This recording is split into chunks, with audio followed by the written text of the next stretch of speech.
1971 का समय था।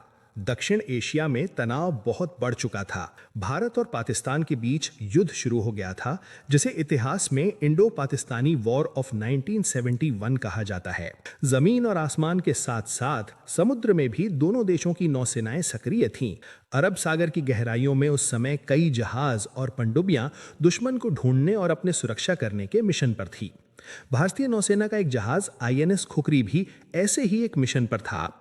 ये एक फ्रिगेट था जिसे दुश्मन की पनडुब्बियों को खोजने और उन्हें रोकने के लिए बनाया गया था। उस जहाज पर सैकड़ों नौसैनिक तैनात थे और उसके कप्तान थे महेंद्र नाथ मुल्ला।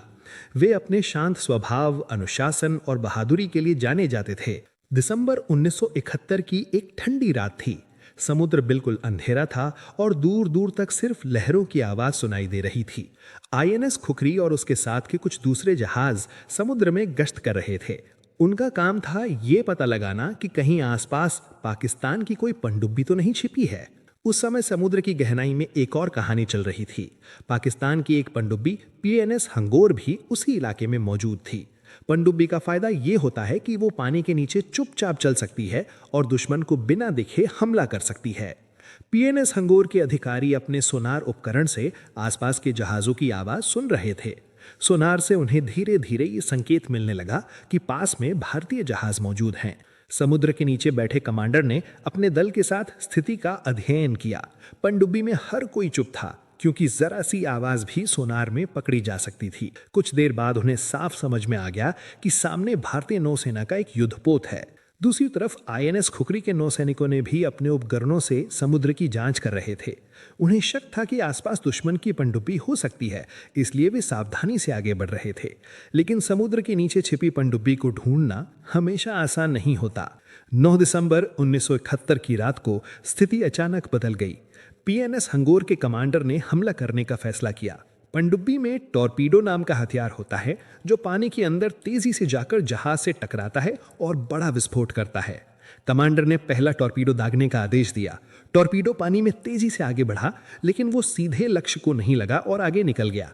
अब पनडुब्बी के दल को पता था कि अगर दुश्मन को हमला समझ में आ गया तो वे तुरंत बचाव कर सकते हैं, इसलिए दूसरा टॉर्पीडो बहुत सावधानी से दागा गया। दूसरा टॉर्पीडो कुछ ही क्षणों में आईएनएस खुखरी तक पहुंच गया। अचानक समुद्र में जोरदार धमाका हुआ। जहाज के एक हिस्से में बहुत बड़ा नुकसान हुआ और पानी तेजी से अंदर भरने लगा। जहाज के भीतर मौजूद नौसैनिकों को तुरंत समझ में आ गया कि स्थिति गंभीर है। अलार्म बजने लगे और हर कोई अपने अपने कर्तव्य निभाने लगा। कुछ लोग नुकसान को रोकने की कोशिश कर रहे थे, कुछ लाइफ जैकेट और लाइफ बोट तैयार कर रहे थे। कप्तान महेंद्र नाथ मुल्ला उस समय पूरी स्थिति को संभाल रहे थे। उन्होंने शांत दिमाग से आदेश दिए कि जितने लोगों को बचाया जा सकता है उन्हें जल्दी से जल्दी जहाज से बाहर निकाला जाए। समुद्र की रात बहुत अंधेरी थी और लहरें तेज थीं, इसलिए बचाव आसान नहीं था। कई नौसैनिक लाइफ बोट और तैरने वाले उपकरणों की मदद से समुद्र में उतरने लगे। जहाज धीरे धीरे और नीचे जाने लगा। इतिहास में बताया जाता है कि कप्तान महेंद्र नाथ मुल्ला ने आखिरी समय तक अपने जहाज और अपने दल के बारे में सोचा। उन्होंने कई नौसैनिकों को सुरक्षित निकलने का मौका दिया। जब जहाज तेजी से डूबने लगा तब भी उन्होंने घबराहट नहीं दिखाई।